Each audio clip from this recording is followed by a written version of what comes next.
Hello everyone, welcome back to My Hero Academia Podfics. Today will be the continuation of Deku and Death. This will be Part 13, Chapter 13, entitled Changing the Formality. Midoriya stayed quiet as Aizawa argued with Nezu, who just seemed to be enjoying this situation. He hadn't moved from his spot on the hospital bed. Recovery Girl wasn't making eye contact with him anymore and had simply moved to her desk. Gami floated over next to him to sit down, but after deeming his form too unstable to make contact with the bed, he just stood by the boy. His successor hadn't moved a muscle since the principal's declaration, and that concerned the ghost. "Are you doing all right?" He didn't respond. The teachers just kept fighting. "Is it because of Eraserhead's reaction?" Again, no response. "Is it the change, then? Is it because you're being forced somewhere new?" No answer. "Was it just the day? Has today been too much on you?" Nothing. The teen wasn't sure what was wrong with him, honestly. It felt like the air had been pulled from his lungs, like he was gasping on nothingness. He felt empty and alone, despite the yelling in the room and the words coming from his mentor. He wasn't sure if he was going home, if that would have been what he wanted, but at the same time, he wasn't sure if going with Aizawa was what he wanted either. I mean, it was obvious that the man wasn't jumping for joy either here. He didn't really want to cause any more problems for anyone, but was that worth going back home? He really didn't know. "Midoriya!" The boy jumped a bit, startled at the call, but otherwise made no effort to respond. Once he realized it was the principal calling him, he made a small hum of confirmation, but nothing more. Nezu figured that he really had the situation's attention, for his student at least. "Sorry about all of that. Aizawa-san is going to stay with me for a bit to finish all the finalities, but don't worry, he's having Yamada-san pick you up." Midoriya's breath hitched at the name, the unfamiliarity sparking something like primal fear. His hand was halfway to his chest before he stopped it, and it moved back to his side. Gami must have understood the same thing as he took a threatening step towards the rodent. "Are you sure about this, sir?" he whispered. "I really don't want to be any trouble." The principal elbowed the tired man in the leg, but it wasn't caught by either of the deathly duo. Aizawa definitely did, on the other hand, and stifled a curse. "Trust me, Midoriya," he assured. "You're no trouble at all." The teen wasn't convinced, but he flashed a small smile anyway. He gripped his backpack straps tightly, digging his gloved fingers into the leather. He watched Nezu make a slight movement with his paw and took it as a gesture to stand up from the bed. He wobbled on his feet, but grabbed at the bed for balance. He was still suffering from lightheadedness due to Recovery Girl's quirk, but forced himself to stand nonetheless. Then there was a knock on the door. "Oh, that must be Yamada-san now," Nezu exclaimed, clapping his paws together. "Come in." Midoriya didn't really know who this Yamada person was, but he picked up some important tidbits about them. 1. Aizawa knew Yamada on some personal level, and probably trusted him. Even if the hero was making it blatantly obvious that he wasn't looking forward to fostering him, he knew the man's rational mind wouldn't allow him to do things half-assed. So, if the man was truly having someone else pick him up instead, he wouldn't have just chosen someone random. 2. Yamada must work at UA to have arrived at the nurse's office so quickly. It was likely that the man was a hero and subsequently a teacher. Most of his current teachers hadn't introduced themselves yet, so he was stuck calling them by hero names. Yamada could be one of his teachers then, or maybe he was a teacher he didn't have, like a gen ed or support course teacher. Of course, there was always the possibility that this mysterious man wasn't a teacher at all, but other than that, he really knew nothing about this person. So imagine the boy's surprise when he watches Present Mike, his English teacher, walk into the room. "Hey, Sho, you needed something?" the blond man asked cheerily. The teacher stopped right at the doorway, realizing the awkwardness of the situation. Aizawa stared at him blankly, while Nezu stood by his feet and waved. Recovery Girl had moved away to her desk a while back and just seemed to be ignoring the whole situation. Midori reacted, though it was only in his gaze, and Gami turned his whole form to now face the door. "I'm sure you both already know each other," the principal started. "But anyways, Yamada-san, this is Midoriya Izuku from the Hero Course. Midoriya, this is Yamada, but you probably know him better as Present Mike." The newly introduced teacher chuckled awkwardly. "Well, hello, listener. But, yeah, like the principal just said, I'm Yamada Hisashi." The teen gulped quietly, not knowing what to say. "I apologize for having Aizawa-san call you here on such short notice," Nezu continued, "but I'm afraid it's pretty important." Yamada grew serious. "It's no problem at all. What is it?" The rodent gestured for the student to come closer, so he did, walking over to stand beside Nezu and in front of his English teacher. His mind was racing, and yet his throat felt like a desert. Was he going to be staying with Aizawa still, or was Present Mike picking him up so he could stay with him? What would happen to his mother, or his notebooks, or his plants? How long was this going to last? When would he have to find a new family? Well, Nezu smiled wide and unnervingly, one that shook the boy to his core. You and Aizawa-san will be fostering Midoriya for some time, so I need to take him back to your apartment to get him settled in. The teen deadpanned. The principal sure had a way of being straightforward. When Yamada had told his husband that he wanted a child, this wasn't quite what he was expecting. Currently, the two had left the school and were walking down an empty street. The hero had changed out of his clothes to not draw attention and combed his hair down from his signature look. His hands were stuffed in leather jacket pockets and his jeans ruffled around in the breeze. And yet, as comfortable as he was, not a word had been uttered since they left the nurse's office. Midoriya walked next to him, eyes downcast and hands tightly wrapped around his backpack straps. He debated burrowing his fingers into the bottom of his uniform top, but decided against it to not make any more unnecessary wrinkles. His analytic mind was beaming at the thought of strolling beside a pro-hero, but somber shadows quickly restrained his excitement and brought back the dread instead. He was pretty sure that he was spiraling again, as the unwelcome feeling of drowning and agony returned, but there wasn't much he could do in the moment. He was positive the pro didn't know about his situation, and that was not a conversation he really wanted to have right now. Gami simply floated behind the two, silently observing every step the hero took. His successor had first introduced him to this man back at the entrance exam, briefing, and back then he was sure that the hero was only a loud and obnoxious individual, but now he wasn't so sure. The silence must have gotten to the man, as he was used to naturally talking, so he finally spoke. So, Midoriya, you want to tell me more about yourself? I've only ever known you in these first few days of school. Yamada knew he was a lot of things, but an idiot was not one of them. He had a good idea of what was going on with UA, and they didn't typically pull kids from their homes very often, but it had happened enough that he understood the protocol. He knew that this student's home life must have been bad enough for Nezu to act this quickly, but there was no way that he was going to open a conversation asking this kid about home, especially in a public area like this. And still, when the boy looked up at him to respond, his heartstrings were tugged on violently. He looked so alone and unsure of himself. When he saw the kid in class, he just chalked it up as being nervous or introverted, but now that he had a better idea of where his skittish behavior had come from, it tore his heart apart. The hero couldn't understand what would compel anyone to hurt a child like this, especially one as shy and sweet as Midoriya. The teen sputtered, trying to gather up some confidence to speak. I like analysis and gardening. The man leached onto that conversation and information so that he could try to keep the boy talking. Oh, analysis? Do you like to analyze things in particular?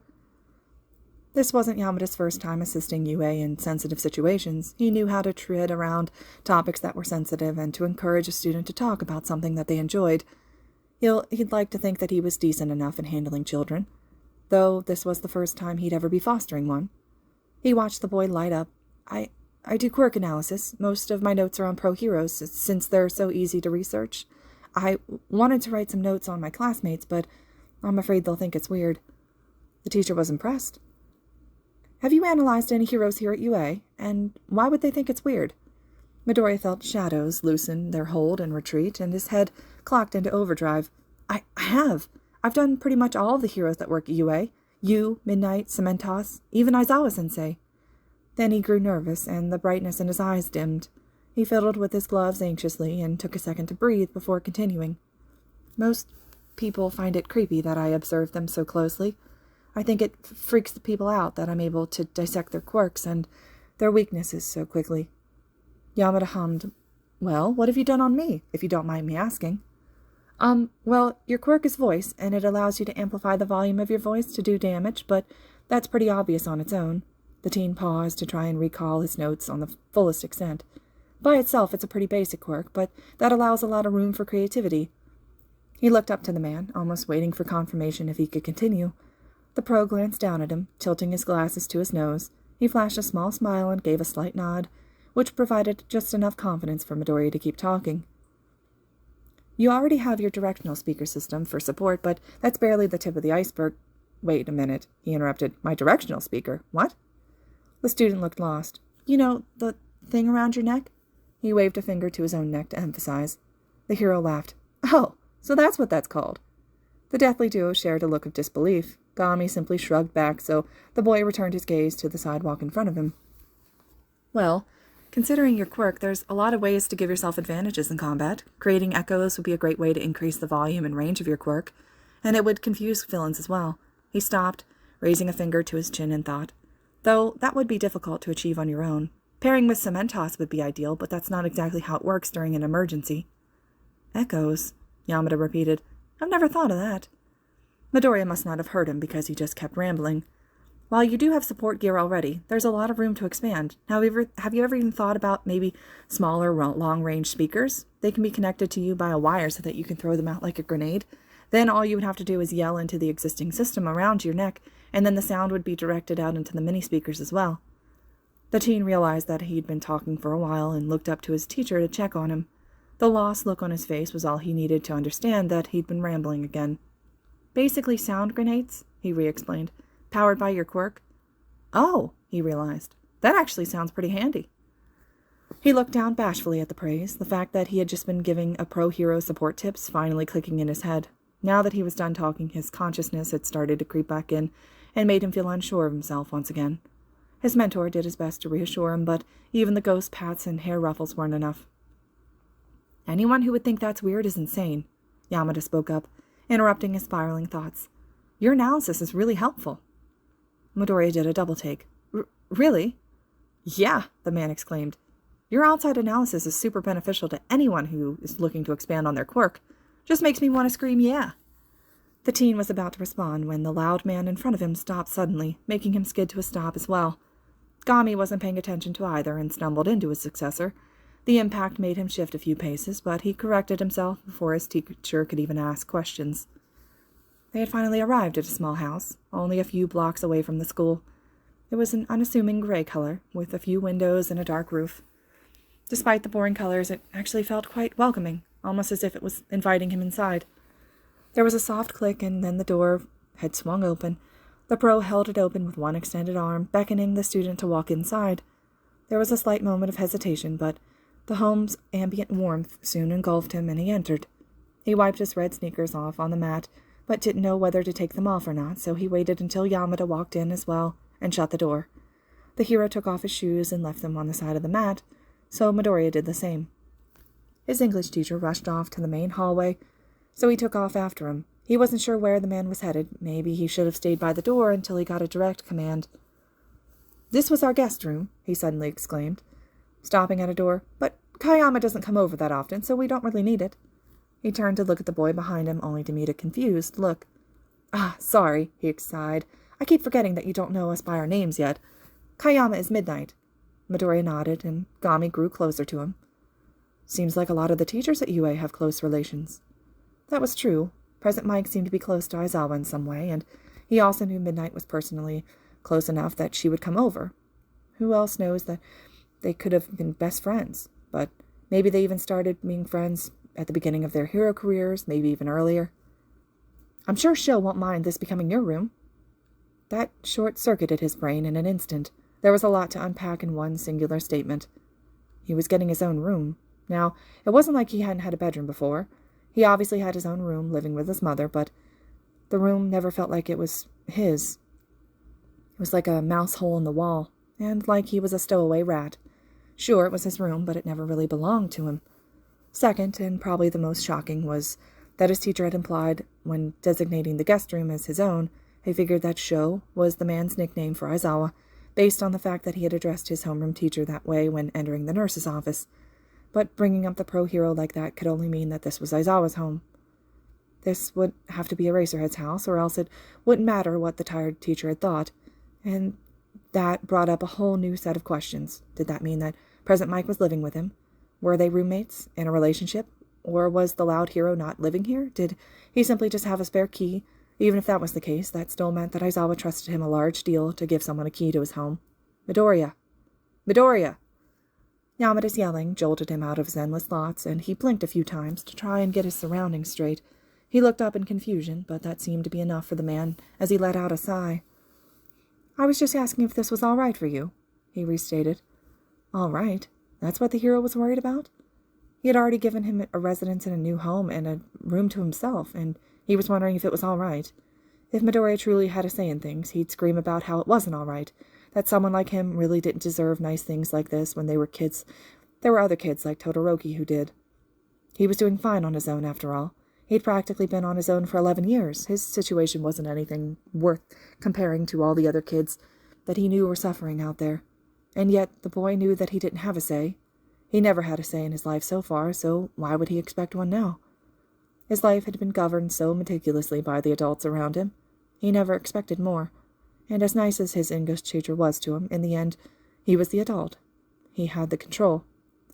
It almost made him break into laughter that the man bothered asking the question in the first place. After all, it was obvious that he didn't care about whether Midoriya said anything in return. It was like how people always started a greeting by asking how you're doing. The answer really doesn't matter to them. It's just a matter of being polite. And everyone always says that they're doing good in return, even if they aren't. Because nobody cares about how you're doing. It's just how the formality goes. He personally wasn't sure if he would feel comfortable in this completely new room of a completely new house after his whole life had been pulled out from under him, but who actually cared? Oh, yeah, this is fine. That's just how the formality goes. The room was pretty barren, which made sense considering it was a guest bedroom in Eraserhead's house. It was of a fair size, with a large gray queen-size bed in the corner. There was a nightstand on the bed's free side, a boring black desk, and nothing more. The only thing that had really excited Midoriya about the room, other than the spacious bed, was the beautiful window that stood right in front of the desk. It wasn't any different from a typical window, but by the way that it allowed the sunlight to flow into the room made everything feel so much brighter. Gami probably didn't like that, though, so he'd have to get some curtains for it sometime. But the awe from the window only lasted a good half hour at best. The room wasn't all that entertaining, and it wasn't like he had much to do. There wasn't much homework, since it was only the second day of school, and what there was he had already completed at lunch. He did have his phone, and a quick quirk analysis notebook on him, but he couldn't bring himself to really use either. So he was simply sitting at the desk, flipping through his notebook for what was probably the millionth time. He wanted to lie on the bed, but he was still in his school clothes, and he didn't really want to make Aizawa or Yamada upset. He was a bit weary of sitting at the desk, but figured that if they walked in on him like that, it shouldn't bother them too much. Gami had tried to coax the teen out of the room, but his efforts were fruitless. Nothing he said or did could convince him to leave the desk that he was sitting at. Present Mike said this was his room, and that this was his safe spot. He rarely was ever hurt in his room, so that was where he felt the most comfortable. There was no telling what would happen to him if he left the room and went somewhere else. He had been listening closely and hadn't heard the front door open, so that meant the hero was still in the house somewhere. What if the man caught him outside the room? He would most surely get upset, but the question was how upset. Upset enough to yell at him? Upset enough to punish him? Upset enough to take out his frustration on him? There was no way he was leaving this room, not unless the house was empty, or someone told him to. And Midoriya didn't care how long it took for one of those things to happen. He would be patient, and he would wait. That was exactly how he survived his first 11 years with his mother. A sudden knock on the door startled him out of his thoughts. He fumbled in the desk chair a bit, its wheels squeaking on the hardwood floor. The sound dropped his heart rate a few beats, and he hoped that it was too quiet to be heard. "Hey, Midoriya!" A soft voice came from just beyond the door. He instantly recognized it as his English teacher, and he wondered why he hadn't just opened the door yet. "I'm going back to UA to see how show's doing. I won't be gone long." Why was he telling him this? Why would it matter how long he was gone? Was this just another formality thing? That had to be it. It was the responsible thing to do, to tell him that he would be leaving. Of course, Yamada didn't care how he felt about being alone. "All right," he replied just as quietly. There was a bit of a difference, though. Present Mike's voice sounded more of an unsure kind of quiet, while his was a submissive quiet. Besides, he didn't have a problem with being left alone. In fact, it was him that was waiting for this exact opportunity since he walked into the room. The boy wasn't sure how long he had been in the room, but based on the dim light coming in the window, it had to have been a couple hours at least, and the slight rumbling from his stomach definitely tipped him off that it was getting late. The pro must have heard him, because he could hear the footsteps move away from the door and towards the front. The steps were distant, echoing softly on the hardwood flooring. It sounded as if the hero wasn't wearing his shoes still. The teen felt the urge to walk up to his closed door, so he did. Ever so quietly, he crept towards it and pressed his ear up against the wood. Gami followed him silently and stood at the wall next to the door. There the two listened. They listened as the man approached the front door and as the footsteps stopped. Midoriya took a shaky, shallow breath. The feeling of déjà vu washed over him so heavily, he felt as if he'd drown in it. They listened, as both of them could make out the sound of shoes being slipped on and sliding against the doormat. The boy was positive the hero was putting on boots, specifically ones with hard soles by the way they clicked against the floor. Maybe combat boots, maybe cowboy boots, he wasn't too sure on the type. They listened, as the jingle of house keys began being taken off of their hook pierced into through all the quiet air. That sound made him feel like throwing up, though. This felt familiar, too familiar. His hands grew so cold and clammy, like he wanted to tear his gloves off. Something was wrong. Wrong, wrong, wrong. He listened as the front door was opened. The footsteps started up again. His heart pounded. He didn't realize that he had left the safety of the room.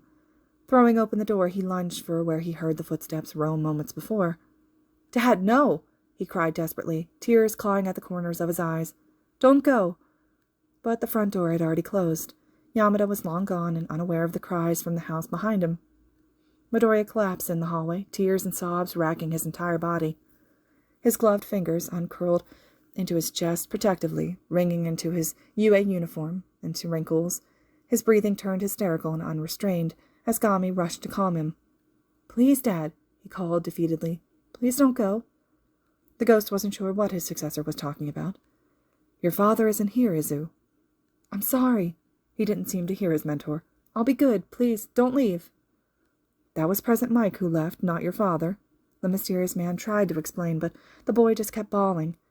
He kneeled down carefully and wrapped his arms around him gently. The teen was mumbling incoherent apologies, likely to his father, as he had been doing in the seconds before. Gami wasn't too sure what his friend was going through, but he had his assumptions.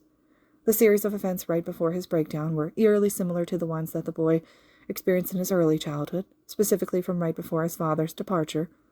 It was plausible that the hero's leaving triggered a dormant memory of his, specifically of the father, but even then he really didn't know how to help. "Izu, I need you to breathe," he pleaded. "He is not here." The sobs started to quiet down, so the spirit figured that he had headed in the right direction. He began running his bony hand through his successor's hair, and instantly heard his breathing slow. That was the trick the spectre had learned in his years of companionship with Midoriya. For some reason, the gentle affection helped calm him down, or to feel more comfortable. "Dad?" "No, he is not here," Gami repeated. "It's just me. Just Gami." That finally cleared the teen's head. "Gami?" "Yes." And with that, he jumped onto the ghost with large embrace. The sobs were returning. The two hugged tightly, almost as if they hadn't seen each other in years. "I'm sorry," he wailed. "I just thought I saw he was—" But the spirit merely shushed him and held him closer. "It is all right." In all honesty, he really had no idea how to handle a situation like this. Should he give it to the boy blunt and just say that his father was never coming back, or should he console him and give him false hope even to just boost his mood for the day? Both options felt wrong, so the ghost just tried to assure him that all was good, but even that didn't feel right. He wished that he could do more, so much more for the broken boy that was in front of him. Then Midoriya's stomach growled, ruining the sincerity of the moment. That made the teen burst into giggles, and he wiped the tears away. Gami, too, gave a small chuckle, but it was relatively silent compared to his successor. He lifted his crumpled form off the floor and dragged his feet into the kitchen. The house sported an open-concept floor, with the living room flowing into the kitchen quite nicely. The kitchen itself was fairly large and even had an island counter. He reached for the refrigerator handle to open it, but stopped abruptly. What was he doing? This wasn't his house, and he couldn't just take food that wasn't his. At least when he was living with his mother, he could buy his own food. That was what he used to cook his meals and feed himself with. He made sure that there was no real grounds for his mother to get upset at him concerning the food. But here, he didn't own any of the food. There was no way he could eat anything that wasn't his and get away with it. He recalled the first few times that he had taken some of his mother's food without realizing the consequences, and the memories made him shudder. There was absolutely no way that he would take something and risk rage like his mother's again. But his stomach grumbled again, louder and more violent this time. He had been lucky enough to have eaten a full lunch at school today, considering that he wasn't planning to, but it had been hours since that. Not to mention Recovery Girl had sucked his stamina dry. He was practically running on fumes. Combined with his overactive imagination on what could be inside the fridge, and he was desperately battling the urge to yank open the handle. "What is it, Izu?" his mentor asked with some concern in his voice. Right. He'd been staring at the closed fridge for what was probably too long and to be considered normal. "I can't take anything," he almost replied sadly, but calm enough to signify that this was normal to him. "What? What do you mean?" "Well, it's Aizawa-sensei's food, I think." He still wasn't sure exactly who was living in this house. I can't just take it." "I'm sure he will understand," the ghost tried to assure him, but Midoriya just shook his head. I'm not taking anything." Gami didn't really understand why the boy was hesitant to take some food, but he wasn't going to let him starve, not on his watch at least. "Why don't you cook a meal for everyone?" he pondered. "Isn't that just the same thing?" the teen questioned skeptically. The spirit wasn't too proud of tricking his successor, but he really needed the boy to eat something, even if it was under the guise of a selfless act. "No, you are cooking for them as well, not only yourself. They will be so pleased by the kind gesture that they may offer you a portion as well." He knew that the heroes wouldn't let the teen starve, even if they didn't like him, but he also knew that in his friend's trauma-ridden mind, he probably wouldn't see it like that. This was for his sake. "Yeah, that makes sense," he answered. That was thankfully enough to convince the teen as he opened up the refrigerator, but upon his flabbergasted expression, the ghost floated over to see what had caught his attention. The fridge was almost as barren as the guest room that Midoriya had been given. There was barely any food on the shelves, and any that had been there didn't seem fresh. He almost seemed dejected at opening up the fridge. His imagination had hyped him up so much, and the disappointment hit hard. Well, this is a letdown. That couldn't be more true. He shuffled, through, pushing past the containers of leftover food, searching for something decent enough to cook with, and even if he found something, what would he even make? He didn't really know what Aizawa liked. If he was going to use his food, the dish had to be perfect, so he rummaged through some more and pulled out a container of white rice. Upon further examination, he guessed it was about 2 days old, which wasn't too bad. "I think there are some vegetables in the bag," Gami commented. Midoriya hummed, but searched where his mentor had told him. Sure enough, there was a small container of steamed vegetables, so he took that out as well. It wasn't much, but it should be enough for 2 portions, maybe even 3. And still, rice and vegetables wasn't really enough to be considered a meal. He needed to find some protein as well. Laying the rice and vegetables on the counter, he squatted back down to continue raiding the fridge. He scoured the container after container, opening up ones that he thought had been what he was looking for, but either it wasn't exactly what he was looking for or it smelled too funky for him to feel comfortable using. He could feel himself grow more and more frustrated by the minute, and his stomach more hungry. "Is that not chicken back there?" The teen's head swiveled around towards the mentor's outstretched finger. Scrambling through the fridge, he pulled out a container and lifted it open. When the smell of chicken met his nose, he smiled in relief. That was definitely fresh enough to use, and he had a pretty good idea of what he was going to make. "Are you thinking what I'm thinking?" Midoriya smirked. "Most definitely." The kitchen was full of delicious aromas as the sizzle from the open skillet filled the air. Midoriya flipped the vegetables, sautéing it in the pan, before pulling them back on the stovetop.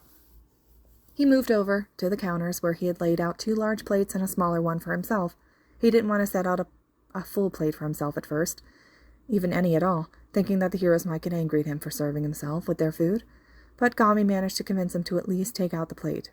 He didn't have to serve himself, after all. The smell of scrambled eggs hit his nose hard, so he rushed over to the stove to check on them. He figured that they were done since their edges were crisp golden brown, so he slid them off their pan and into the small plate. The ghost watched in amazement as his successor had sliced up the eggs into microscopic pieces with a large chef knife. He loved watching the boy cook, and times like this made him wish that he could eat. He couldn't smell the countless scents that were whirling through the kitchen either, but he was certain that they were mouth-watering. The teen had pushed the small pieces of scrambled eggs into the pan, sautéing the vegetables, lowering the temperature so that the bok choy and the broccoli florets wouldn't wilt. He set the pan down to check on the rice. He'd left that in a small pot with some water to boil, and the moisture rejuvenated the rice back to its sticky, fresh self. He opened the drawer where he discovered the utensils were and reached for a spoon. Pushing past his nervous hesitation, he took one tiny taste of the rice, and He could tell that his stomach's subsequent growl confirmed that it was ready. He snagged the 2 oven mitts from their resting spot on top of a hanging cabinet and slipped them over his own gloves. Carefully, he gripped the pot's handles and carried it over to the dining room table, which he set before he started cooking. Still, with the mitts on, he scurried back and took the vegetables off the stove as well, placing them next to the rice. Having just a bit of time left, that he quickly placed each plate down in front of a chair, leaving his own on the counter. "That looks amazing, Izu, but aren't you missing the—" Izuku held up one oven mitt, silencing his companion, and just as he did, the oven beeped. He turned off the oven completely before opening it up, sticking both hands inside. He slowly pulled out beautifully breaded strips of chicken and brought that to the table as well. Once that was done, he took off the mitts and stepped back to admire his work. "You really outdid yourself this time, especially considering the ingredients you had to work with." The spirit praised him. "I just hope they like Katsudon," he murmured back, ignoring the praise entirely. "I mean, I don't even know who's coming back. Is it going to be Aizawa-sensei, or Mike-sensei, or both of them?" "I am sure that whoever comes back will enjoy this," the transparent man had reassured. "I know they will." "Well, I'm not sure when everyone's going to be back," he sighed. "Let me at least put the covers back on so the food doesn't get cold." And with that, the boy leaned over the table and placed glass lids on all the pots and pans, sealing the warmth with the food. His stomach churned at the sight, and he clutched it tightly, hoping to quiet himself down. Gami looked over with concern. "Why not serve yourself now? I'm sure they will not mind." But Midoriya was unfazed. "No, I'll wait." The ghost tried to press more, but his successor walked away to put cups on the table. He sighed and stared at the food that the boy had made. The man waved a hand towards one of the serving utensils, but it only went through. His shoulders slumped dejectedly. He could only hope that those heroes got back soon so his friend could eat. The teen wished that he had his kettle so that he could make tea, but alas, he did not, so instead he settled for water, reaching for the pitcher that he had set down on the table as well. With that, he figured the table was complete. Now it was best for him to retreat back into the guest room until whoever arrived. He was afraid that if the heroes saw him and realized that he had used their food to cook, that they would be too angry to care that the meal was for them. But if he was out of sight by the time they came back, then the heroes would have no choice but to check out what he had made. It wasn't a foolproof plan, but it was his best shot at maintaining peace while at least maybe also getting some dinner. He figured that he had a few moments to spare, so he stood by the table and just took in the savory aromas and the serene calmness. He felt his heartstrings sigh. What he wouldn't give for a warm meal right now, and a family to share it with. Only around half a minute had passed, and while he knew that he should get going, the longing in his heart figured 30 seconds more wouldn't hurt. The front door opened abruptly. Well, thanks to the stupid longing in his heart, he was now royally screwed. "Sho, I just don't understand why you're so against this." Yamada was looking behind him as he unlocked the door, and didn't see Midoriya or the cooked meal right away. "I think you may be overreacting a bit." "Look, Zashi, I already explained this to you on the way here," Aizawa remarked and walked inside. That's when the teacher's eyes met Midoriya's petrified ones. He stopped talking immediately and just stared at the boy in front of him. Yamada noticed the silence as well, and he looked into the house, looking for what exactly shut the man up. His eyes landed on the student, too, and then moved over to the fully set table. The timid boy felt all the color drain from his face when that front door swung open. What should he do? Should he just make a run for the room? Should he just try and wait it out? Should he say something or wait for one of his teachers to say something first? He was stuck in his own head again, slowly drowning himself in panic. And yet, even through all of that, his brain just narrowed in on the fact that this all felt so familiar. He was being hit by some major déjà vu again. "Midoriya," Present Mike started softly. "What did you do?" But the teen completely took it the wrong way. He had messed up. This was exactly why he needed to be tucked away in the room before anyone came home. Aizawa took one big sniff of the air. "You cooked. What food did you even use?" And that made the boy's blood pressure spike even higher than it was before. This was a terrible idea. He shouldn't have dared touch food that wasn't his. He hadn't learned his lesson with his mother? He stuttered, fear pricking at his fingers. But the rational man took an intimidating step forward, tossing what looked to be a folder onto the couch. Midoriya took a step backwards, a small one, in fear, afraid of the closing gap between the two of them. Aizawa eyed the food on the table in confusion, speaking his thoughts aloud. "All I had in that fridge was leftovers. How did you even make that?" The teacher moved another step closer, so the teen took 2 back. His sock caught a nail that was sticking up slightly from the hardwood and sent him tumbling down. He landed roughly on his back, but that did nothing to shake him out of the paralyzing fear that racked his whole body. I'm sorry." His voice wavered wetly. The tears to his eyes were quickly making their way there and stopping by his throat first. Aizawa softened a little, but the boy was too terrified to notice. "Problem child. Just get off the floor." "What are you doing on the floor there, Izuku dear?" No, he stammered. Please. Have I ever told you how much you look like your father?" He raised his hands to his ears, hoping to block out the harrowing cries. "I'm sorry." The normally tired man looked back to Yamada in distress, unsure of how to handle the situation that was in front of him. Even the blonde, with the vast amount of experience dealing with children in his career of being a UA teacher, never dealt with one as emotionally distressed as the one in front of him. "It made me so sad when he left. How could you make your own mother so sad?" "Please, I won't." Midoriya was sorry. How much more could he stress that? "I won't do it again." Aizawa wasn't sure what the boy was apologizing for, but whatever it was, it seemed to be causing him a lot of stress. He was still on the floor, covering his ears closely and trembling violently. And while he had dealt with his fair share of children, he never really got involved with the ones that UA pulled from their homes. He couldn't understand why Nezu had chosen him to foster this kid, other than the fact that he was a student in his class. He wasn't good with kids. He couldn't handle a situation like this. But despite his inexperience, he couldn't just leave him on the floor, so he removed one hand from his pocket and outstretched it towards the prone teen, offering it to hoist him up. When the boy didn't take it or even react to it, he took a few more steps forward, now slightly looming over him. "Why, oh why, have you done this to me, Izuku?" Midoriya scrambled to his feet and turned tail, his breathing becoming erratic. His sudden movement surprised both teachers, but Aizawa snapped out of it quickly. His hero instincts had kicked in, and he chased after the frightened student. The pro called out for him, but it wasn't answered. The teen couldn't hear anything but the overwhelming sound of his heartbeat that was in his ears as he scampered down the hallway. He didn't have to hear the footsteps behind him to know that he was being chased. He turned the corner and dashed towards the guest room. The door was so close he could almost reach it. His whole body was shivering in utter panic, but he pushed himself to keep running. He couldn't get caught. He couldn't let himself get caught. Every time he did, it hurt. Every time he did, she hurt him. He bursted into the room, using his shoulder as a battering ram. His lungs ached from the invasive sobs as well as his dash to safety, but he couldn't rest yet. He had skidded to a stop a few feet away from the door, and he needed to lock it. Turning around, he almost broke down in terror at seeing someone running right after him, towards the room. He lunged for the door. She had never been this fast before. Why was she so fast? She was going to reach the room before he made it to the door. He wasn't going to get to the door in time. She was going to catch him. No. No! Gami flung the door open from inside of the room, and his shoulder slammed it shut. His fingers flew to the lock as he clicked that closed too. He had no time to ponder his solidity, as his successor was still mid-dive. The ghost had zoomed over and caught the boy before he could faceplant onto the hardwood.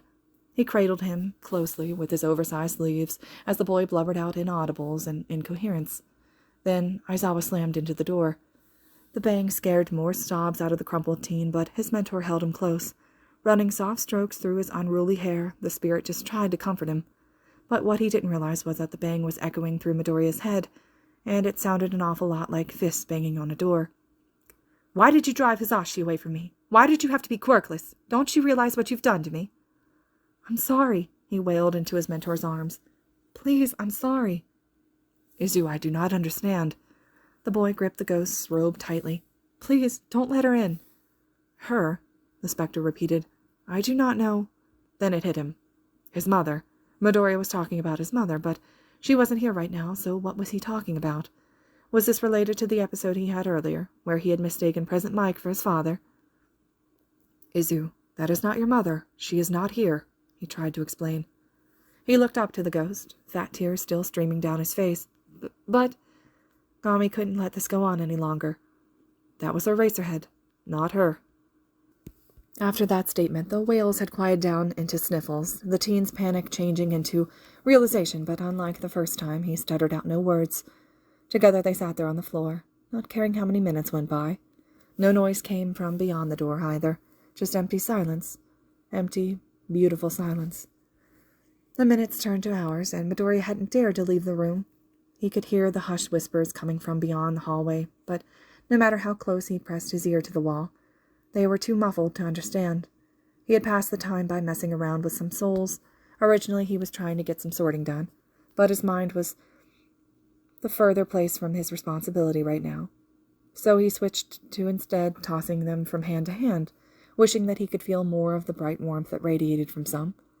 After some moments of recollection, the boy had realized how much he'd fucked up.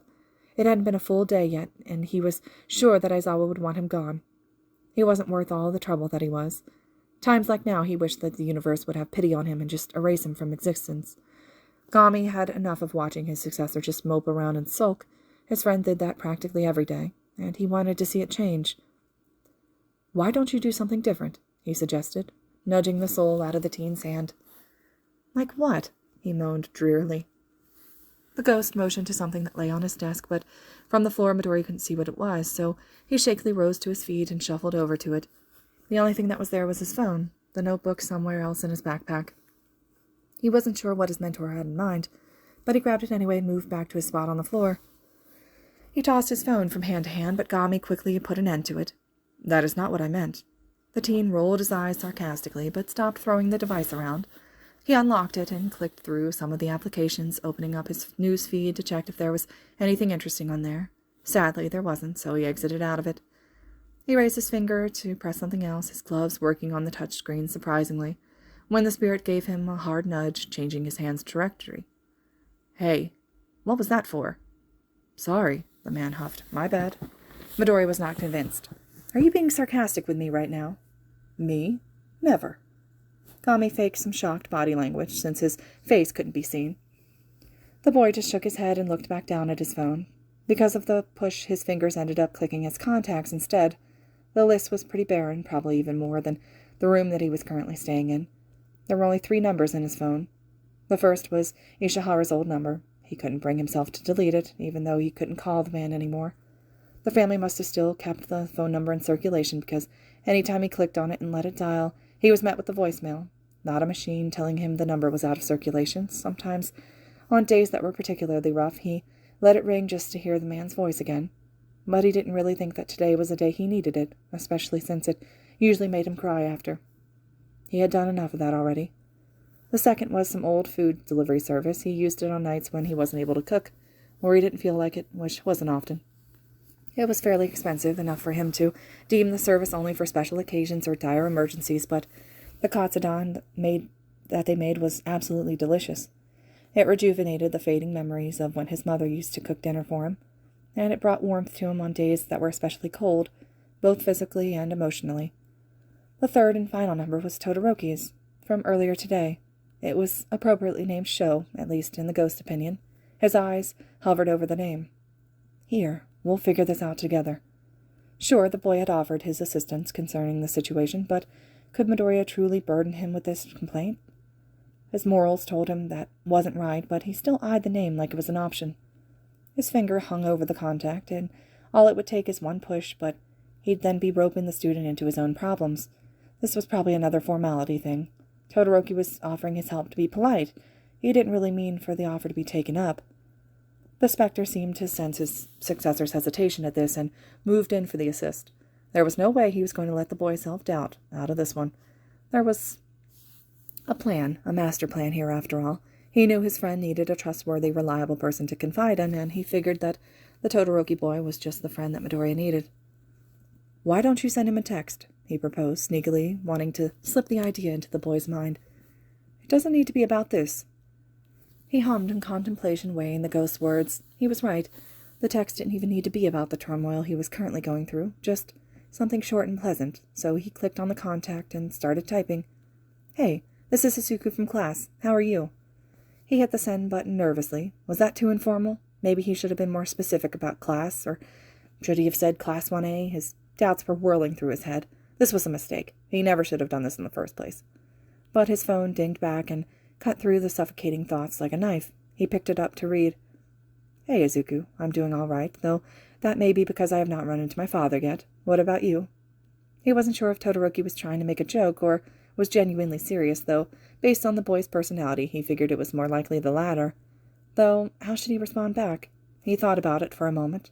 There was no real need to involve Todoroki in his issues. Besides, this was just how the formality went. I'm doing good. Just chilling, I guess. God, now that he was reading that text back, he felt himself cringe into yesterday. He had never texted anyone, not a classmate before, much less a friend. How was he supposed to know what to say or how to talk? Did you figure out your living situation? Todoroki always went straight to the point. He didn't want to lie to the boy, but at the same time he didn't need to spill all the details. Yeah. He facepalmed. That was too obnoxious of an answer. Why did he even text Todoroki in the first place? He was too stupid for this. So, what happened then? Well, he certainly didn't know when to quit. A lot of people he once admired were like that. Bakugo, All Might. Did this mean his friendship with Todoroki was destined to fail?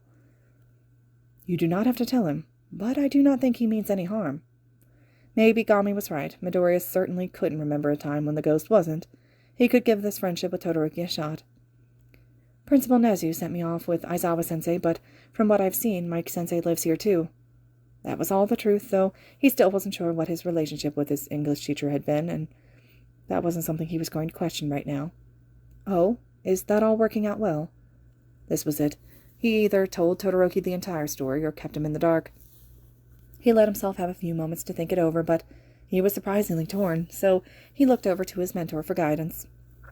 The spirit knew he would have to be the tiebreaker here. This was really important to the boy, but he didn't have to give it any more thought, so he knew his answer. This was all for his sake. He confided in you that first day. Give him a chance. That was all the convincing he needed. Well, not really. I don't think Aizawa-sensei likes me here very much. It didn't take long for his phone to ping again. Oh, why is that? Right. Todoroki didn't know anything that happened in the nurse's office. He'd forgotten about that. Well, Nezu-san must have made the decision by himself, because even Aizawa-sensei was surprised. Plus, I had a really bad panic attack in front of him, plus I've also been hiding out in his guest room since then. I think I annoy him pretty bad. Shoot, was that too much information? He purposely left out the panic attack that he had after President Mike left, deeming that unimportant to the conversation since no one was around to witness it, but even still, he might have overshared. A panic attack? What did he do? He could feel the murderous intent coming off of that single message. Was Todoroki really that concerned over him? Maybe it was just a formality thing. It wasn't really his fault. There was a situation. It just reminded me too much of something from my childhood. I kind of freaked out and just ran. There were a few moments of silence, then another ding. Are you all right now? Midoriya didn't hesitate with his response. Yeah, I'm good. Just needed a breather, I guess. He had needed much more than a breather, but Todoroki didn't need to know that. A soft knock came from the door, startling the phone right out of his hands. It landed with a soft thud against the hardwood, but other than that, it was fine. Yamada's voice rang out. Hey, Midoriya, it's been almost an hour. Do you want to join us for dinner? Wait, really? After all that had happened, they were still offering him food? His stomach was surely empty. He couldn't pass up an offer like this. Yeah, if that's okay. He added another comment quickly. I'll be out in a minute. He listened as the loud man's footsteps moved away from the door, until they disappeared into the distance, and he then picked up his phone off the floor and sent one last cluster of messages to Todoroki. I have to go. Dinner and all that. Talk to you later, though. He set the phone down onto the desk and wearily walked out of the room, shutting the door behind him. Gami followed him out, phasing through the wall instead. Midoriya had left so quickly, though, that he had failed to hear one last ping. All right. Stay safe. By the time Midoriya arrived at the table, Yamada was already seated. It was a small rectangular table, and Aizawa sat at one side along with the English teacher as well. The two adults had already served themselves, each a plate of rice, topped with evenly sautéed vegetables and chicken. Even an hour later, the smell was still delightfully potent in the air, and it made his stomach growl. Like an injured animal, he wandered to the table, wearily waiting for instructions. He didn't want to make eye contact with either man, instead opting to look at his feet. He couldn't see either of them analyzing him with terrifying intent. President Mike was the first to speak up, but he usually was. The man's announcer tendencies carried with him throughout his daily life, and it naturally shined through even when he didn't mean it to. Midoriya, he started, you can sit down wherever you'd like. The boy nodded quietly, but made no comment.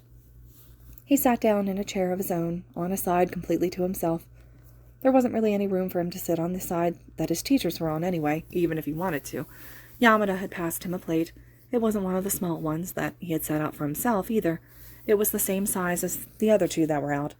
That surprised him, but he dared not to say a word about it, risk it getting switched out. He took the plate from the pro's outstretched hand and set it down in front of him, but even then he didn't serve himself right away. He had never really even eaten it with anyone in a long time. Sure, these past 2 days he'd had lunch with Uraraka and Ida, but 2 isolated incidents really didn't change years of past experiences. Both teachers watched as the teen simply stared at his empty plate. It was almost like he'd never eaten with others before. "You can serve yourself whatever you want," the blonde had piped up for both of them. "You don't have to wait for instructions or anything." Gami added his 2 cents. "Just take advantage of the situation. This is a tasteful meal that you cooked. Now you get to have a portion of it as well." That gave Midoriya the confidence that he needed to grip the serving spoon for the rice. He plowed into the mound of rice into the pot and scooped up a small portion for himself. The entire time he moved it onto his plate, he watched the heroes carefully. He eyed them suspiciously, as if they'd take back their generosity any moment. Then he moved on to the vegetables and the chicken, but not without losing his apprehensiveness. But the pros never changed their mind about the food, and while that would normally be a calming thing, it only made him more paranoid and nervous. He poked at his food nervously, not sure if he should start, but the smell eventually got to his raging stomach and he took a bite. The mess of flavors exploded in his mouth, only amplified by his hunger. It was delicious. More than delicious. More than he could even have imagined. Part of his overly anxious mind was expecting one of the adults to take the food away, so he began to shovel mouthful after mouthful, not wanting to waste a single second. Yamada had already started his food before Midoriya had, but he was flabbergasted at the boy's eating speed. He was already almost finished with his plate, and the teacher was barely half done. He was worried that the student might choke, so he attempted to make some light-hearted conversation like he had done on the way to the house. "So, Midoriya," he began, "I didn't know you could cook. That katsudon is really good." The teen swallowed around the mound of rice in his mouth thickly. Yeah, I'm just glad you think it's okay. Sorry about using your food without asking."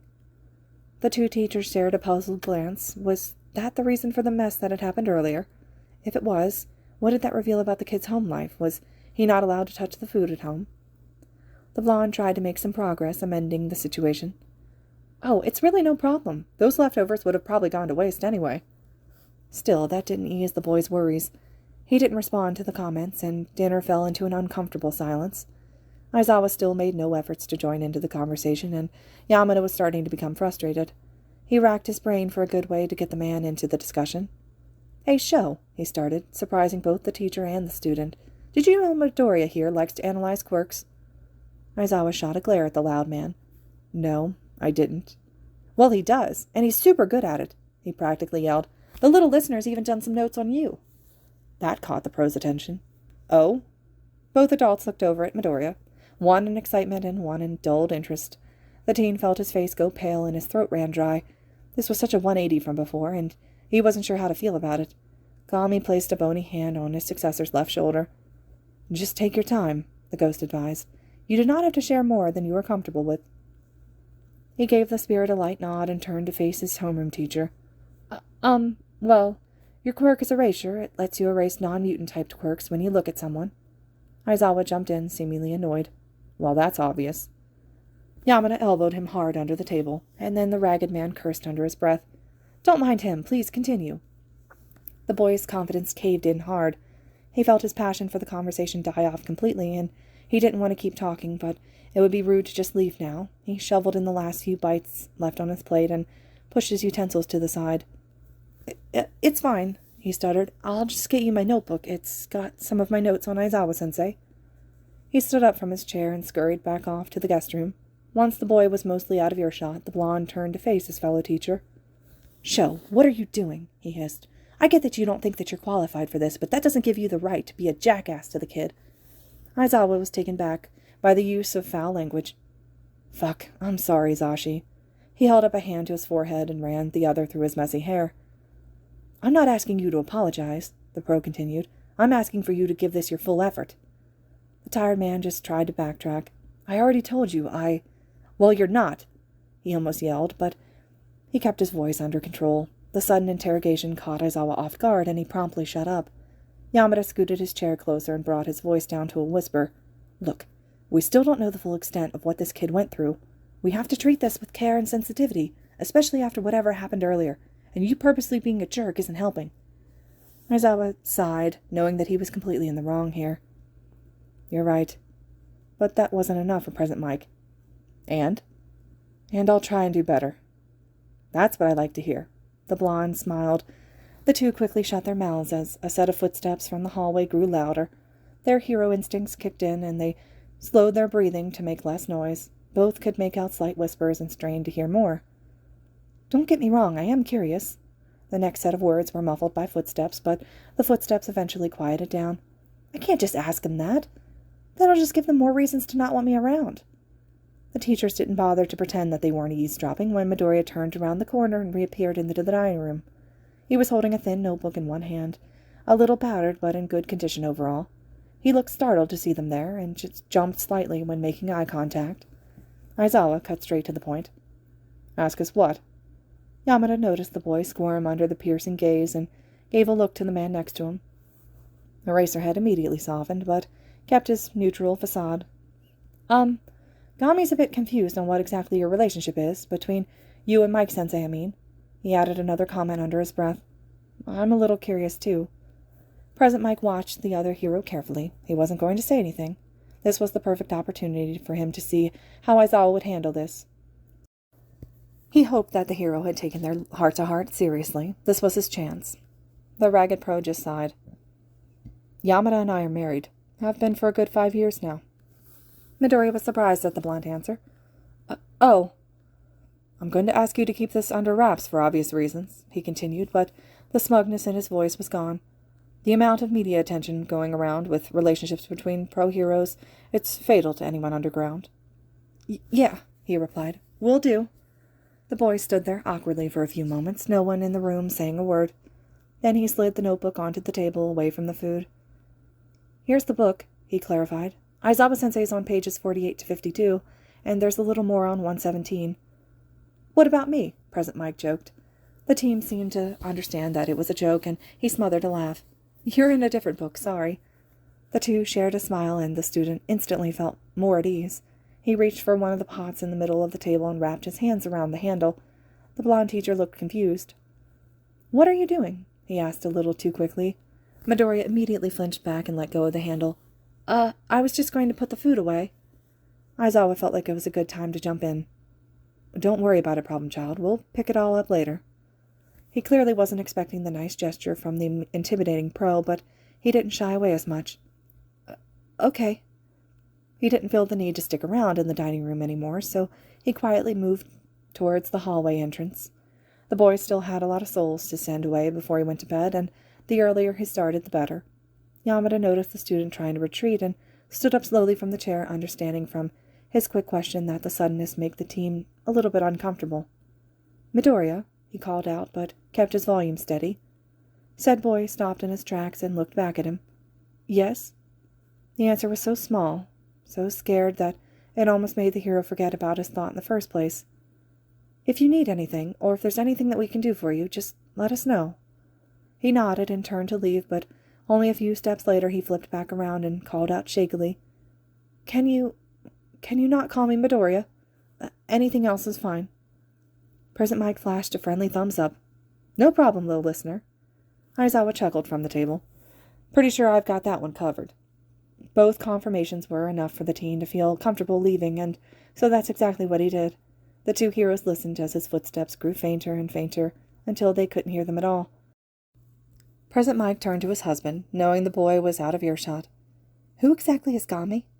Aizawa just let out an exasperated sigh. "I'm not explaining that right now." This concludes Chapter 13. Chapter 14 will be next, and I hope you all are still enjoying this one. As always, thank you all so much for listening.